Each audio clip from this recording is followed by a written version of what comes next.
우리는 하루에도 수십 번 결정을 내립니다. 아침에 알람을 끄고 다시 잠을 잘 것인지, 아니면 일어나 커피 한 잔과 함께 하루를 시작할 것인지, 사소하지만 반복되는 선택이 모여 삶의 방향을 만듭니다. 대부분 사람은 이 순간의 선택이 큰 의미를 가진다는 것을 잘 느끼지 못합니다. 그러나 바로 이 순간, 당신의 의지가 작동하는지 여부가 인생의 방향을 좌우할 수 있습니다. 의지는 단순한 결심이나 마음속 바람이 아닙니다. 오늘은 운동해야지라고 마음만 먹는 것과 실제로 운동화를 신고 집을 나서는 행동은 분명한 차이가 있습니다. 의지란 마음의 결정을 행동으로 옮기는 보이지 않는 힘입니다.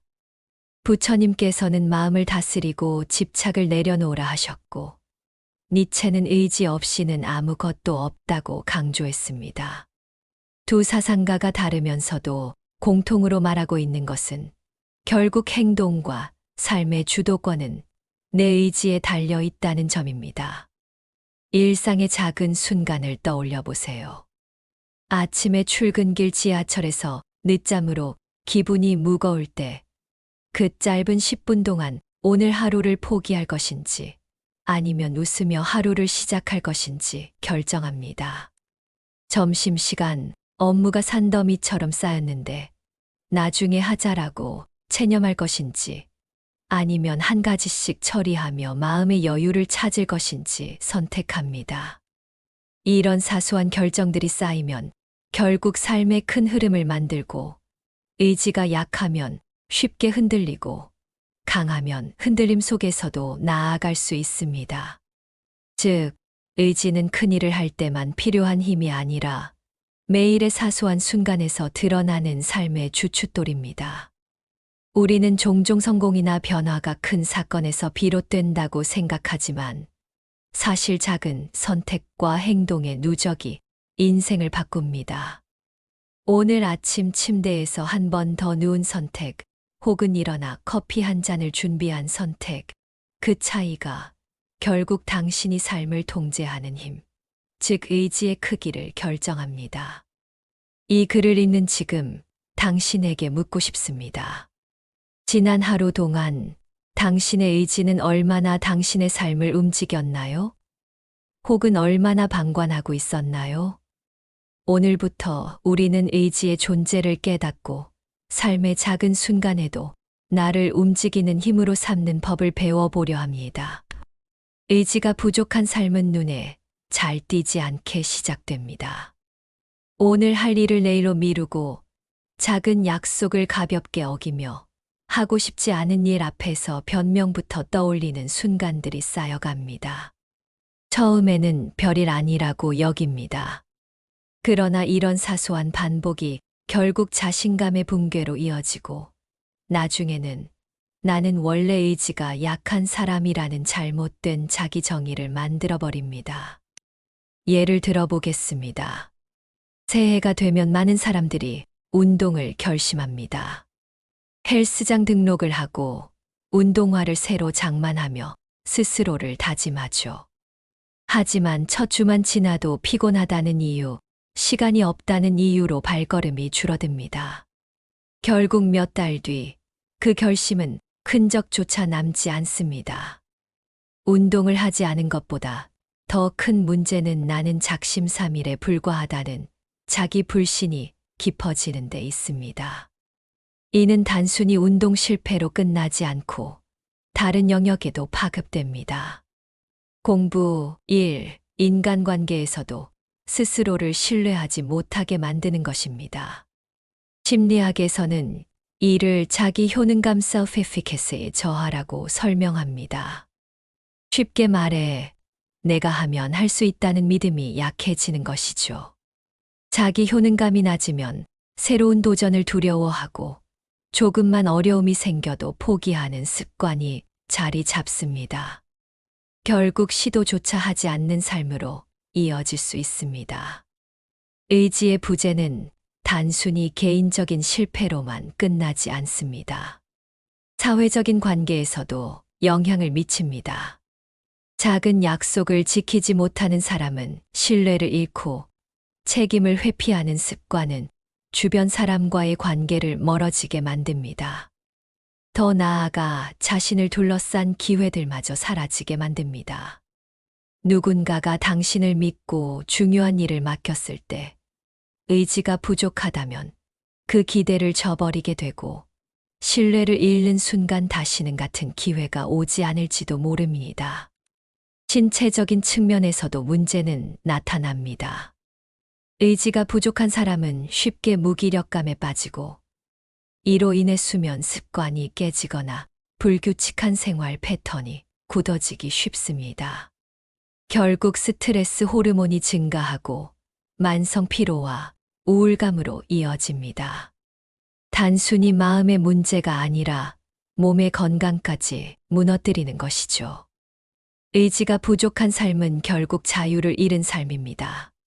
순간순간의 기분과 환경에 휘둘리며 내가 원하는 방향으로 나아가지 못하고 외부의 힘에 따라 움직이게 됩니다. 부처님은 자신을 이기지 못하는 사람은 남도 이기지 못한다고 말씀하셨습니다. 의지를 잃는다는 것은 자기 삶의 주도권을 내어주는 것과 같습니다. 그러니 지금 스스로에게 물어야 합니다. 나는 내 삶을 움직이고 있는가? 아니면 흐름에 떠밀려 가고 있는가? 의지가 없는 삶이 어떤 문제를 만드는지 깨닫는 순간 우리는 다시 한번 내가 나의 삶을 지휘해야 한다는 절실함을 느낄 수 있습니다. 우리가 흔히 의지력이 약하다라고 말할 때 그것은 단순한 성격 문제가 아닙니다. 현대 심리학에서는 의지를 한정된 에너지로 설명합니다. 마치 스마트폰 배터리처럼 한 번 충전되면 일정 시간 동안 사용할 수 있지만 무리하게 쓰면 금세 방전되는 것이죠. 이 이론을 자기 통제 자원 고갈 이론이고 디플리션이라고 합니다. 예를 들어 다이어트를 결심한 사람이 아침부터 빵과 케이크를 참으며 직장에서 스트레스를 억누르고 회식 자리에서도 술과 고기를 거절한다고 해봅시다. 겉으로 보기엔 대단한 의지처럼 보이지만 사실 뇌는 계속해서 에너지를 소모하고 있습니다. 결국 하루의 끝에는 사소한 유혹조차 이기지 못하고 폭식으로 이어질 수 있습니다.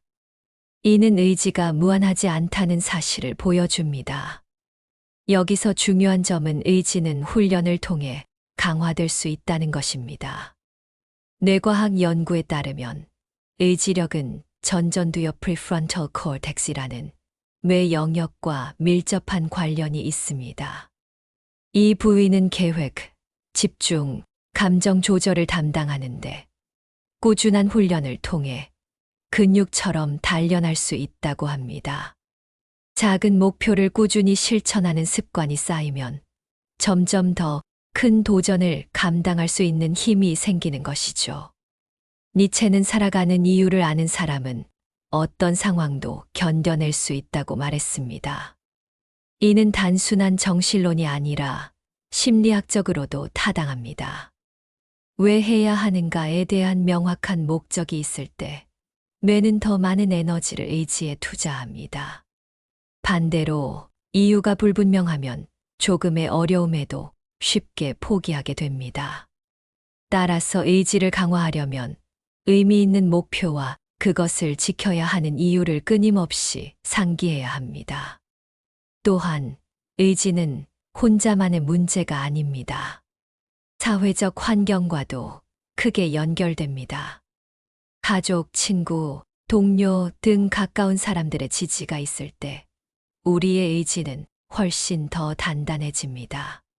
실제 연구에서도 사회적 지지망을 가진 사람은 그렇지 않은 사람보다 목표 달성률이 높고 스트레스 상황에서도 더 오래 버티는 것으로 나타났습니다. 불교에서는 이를 정진진징이라고 부릅니다. 꾸준히 올바른 길을 향해 나아가는 힘, 그리고 그 길에서 혼자가 아님을 깨닫는 힘. 이것이 바로 의지의 본질과 맞닿아 있습니다. 결국 의지는 타고나는 것이 아니라 환경 습관임이 부여를 통해 충분히 키워갈 수 있는 자산입니다. 우리가 매일 하는 작은 선택들이 모여 인생의 큰 의지를 만들어가는 셈이죠. 많은 사람들이 의지를 거창한 결심에서 찾으려 합니다. 내일부터 운동하겠다. 다시는 늦잠을 자지 않겠다와 같은 선언이 그렇죠. 하지만 심리학 연구에 따르면 이런 큰 결심보다 작고 반복 가능한 습관이 의지를 기르는데 훨씬 효과적입니다. 의지는 순간의 폭발력이 아니라 매일 조금씩 쌓이는 내성 날싱에 가깝기 때문입니다. 예를 들어 매일 아침 침대 정리를 한다는 단순한 습관을 떠올려 봅시다. 이 작은 행동은 단순히 방을 깔끔하게 만드는 차원을 넘어 나는 계획한 것을 실천할 수 있다라는 자기 확신을 강화합니다. 하루를 시작하는 작은 성공 경험이 쌓일수록 더 큰 도전을 받아들일 마음의 여유가 생기죠. 여기에 도움이 되는 체크리스트를 정리해 볼까요? 작게 시작하기 목표를 최소 단위로 쪼갭니다. 하루 1시간 책 읽기가 아니라 하루 5분 책 펼치기부터 시작하는 식이죠. 시각화하기 목표를 눈에 보이는 곳에 적어둡니다. 냉장고 문, 휴대폰 배경화면, 책상 앞 메모가 좋은 도구가 됩니다. 즉시 행동하기 의지를 다지기 위해서는 머뭇거림에 시간을 줄여야 합니다. 5초 안에 바로 행동하면 뇌가 변명할 여지를 만들지 못합니다. 환경 설계하기 의지를 소모하지 않으려면 환경이 도와줘야 합니다. 다이어트를 결심했다면 집에 과자를 두지 않는 것, 집중하고 싶다면 휴대폰을 다른 방에 두는 것, 이런 조치들이 훨씬 강력합니다. 작은 보상 주기 목표를 이행한 뒤에는 스스로를 칭찬하거나 작은 보상을 주는 것이 효과적입니다. 단, 보상은 목표와 모순되지 않는 범위에서 설정해야 합니다. 불교의 정진진징은 이러한 습관적 실천과 맞닿아 있습니다. 큰 깨달음은 순간에 오지 않고 일상 속 작은 실천이 쌓여 이루어진다고 강조하지요. 니체 또한 작은 행동의 반복이 인간을 만든다라고 말했습니다. 거대한 성취는 결국 작은 습관의 모래알 위에 세워지는 탑과 같다는 의미입니다. 현대인에게 중요한 것은 끈기라는 추상적 개념보다 작은 습관을 시스템화하는 힘입니다. 꾸준히 걷는 사람은 언젠가 마라톤을 완주할 수 있습니다. 매일 한 줄씩 글을 쓰는 사람은 결국 한 권의 책을 완성할 수 있습니다. 의지를 키우는 가장 현실적인 방법은 작은 실천이 스스로를 강화한다는 믿음을 체화하는 것입니다. 결국 의지는 타고난 성품이 아니라 반복과 습관화로 만들어지는 기술입니다. 우리 일상 속에서 가장 사소한 습관이 장기적으로는 인생의 방향을 바꾸는 강력한 힘이 될 수 있음을 잊지 말아야 합니다. 아무리 강한 결심을 가진 사람이라도 의지가 흔들리는 순간은 반드시 찾아옵니다. 다이어트를 하다가 야식이 눈앞에 아른거리고 시험 준비를 하다 보면 휴대폰 알림이 자꾸 손짓합니다. 이때 많은 사람들은 나는 의지가 약해라며 자책하지만 사실 흔들림은 인간이라면 누구나 겪는 자연스러운 과정입니다. 중요한 것은 넘어지는 순간을 어떻게 다루느냐입니다. 첫 번째 방법은 실패를 재정의하는 것입니다. 보통 우리는 작은 실패를 곧바로 포기로 연결 짓습니다. 하루 운동을 빼먹으면 역시 나는 안 돼라고 생각하는 식이죠. 하지만 심리학에서는 이를 all or nothing or nothing 사고라고 부릅니다. 흑백 논리에 빠지는 순간 의지는 쉽게 꺾입니다. 대신 오늘은 놓쳤지만 내일은 다시 시작하면 된다는 회복 탄력성을 키워야 합니다. 두 번째는 유혹을 관리하는 전략입니다.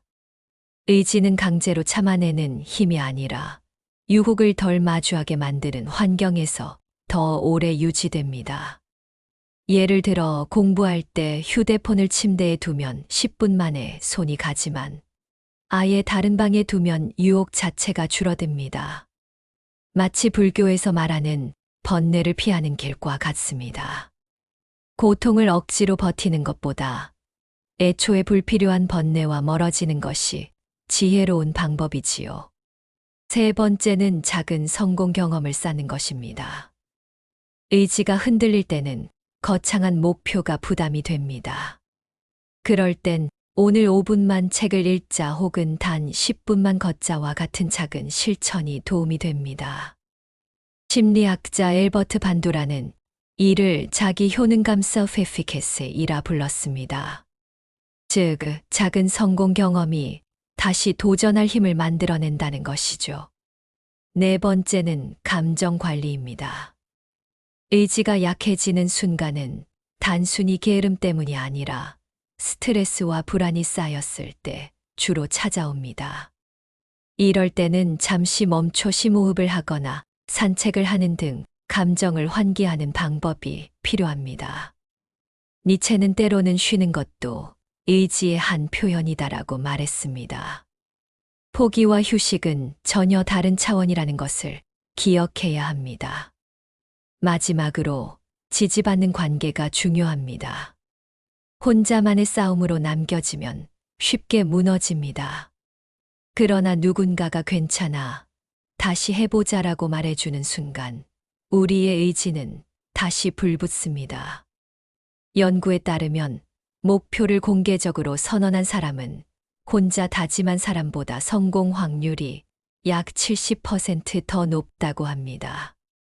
결국 의지가 흔들린다는 건 우리가 여전히 노력하고 있다는 증거입니다. 중요한 건 완벽한 의지가 아니라 흔들려도 다시 돌아올 수 있는 힘. 그것이 진짜 강한 사람의 모습입니다.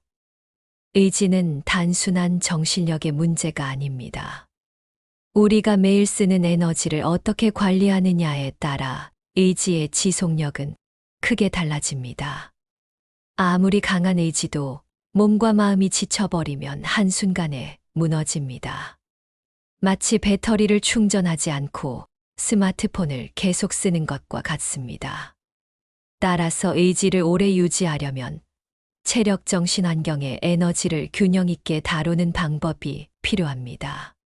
첫째, 신체 에너지 관리입니다. 우리가 쉽게 간과하는 부분이 바로 수면과 식습관입니다. 최근 연구에 따르면 하루 6시간 이하의 수면을 지속하면 자기조절 능력이 크게 떨어진다고 합니다. 즉, 의지를 유지할 힘이 약해지는 것이죠. 단순히 잠이 부족하다는 문제가 아니라 뇌가 피곤해지면 유혹에 더 쉽게 굴복하게 됩니다.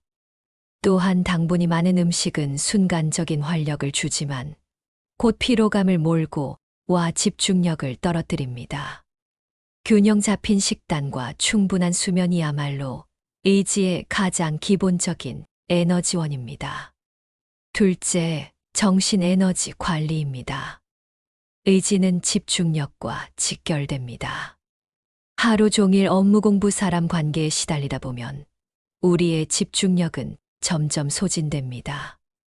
이를 의지력 고갈에고 디플리션이라고 부르죠. 따라서 중요한 일을 할 때는 하루 중 집중력이 가장 높은 시간을 파악해 두는 것이 좋습니다. 아침형 인간이라면 오전 시간을, 밤에 집중이 잘 되는 사람이라면 늦은 저녁 시간을 핵심 활동에 배치하는 것이죠.